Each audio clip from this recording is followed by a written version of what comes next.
మా ప్రీతిపాత్రులైనటువంటి శ్రీరామచంద్రమూర్తి గారికి ఆయనకు కూడా మా యొక్క ఆశీర్వాదాలని తెలియజేస్తూ ఉన్నాం. ఇదే విధంగా ఇంకా భవిష్యత్తులోనూ విశేషంగా ఈ అనుష్ఠానాదులు ఇవన్నీ కూడా ఇంకా చక్కగా జరుగుగాక.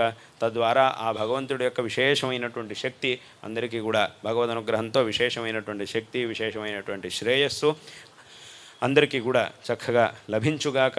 అదేవిధంగా ఈ పరంపర అనేది ఏదైతే ఉందో దీని యొక్క శక్తి ఇంకా చక్కగా అభివృద్ధిని చెంది ఇంకా ఇది విశేషంగా అందరికీ శ్రేయస్సు లభించుగాక అని సందర్భంలో ఆశీర్వాదాలని అందరికీ కూడా తెలియజేస్తూ ఉన్నాం.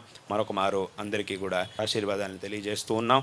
అదేవిధంగా ఇక్కడ మీరు చేయబోయేటటువంటి అనుష్ఠానాలు ఇవన్నీ కూడా చక్కగా జరుగుగాక, నిర్విఘ్నంగా సంపన్నవుగాక అని ఈ సందర్భంలో ఆశీర్వాదాలని మరొక మారు తెలియజేస్తూ ఉన్నాం.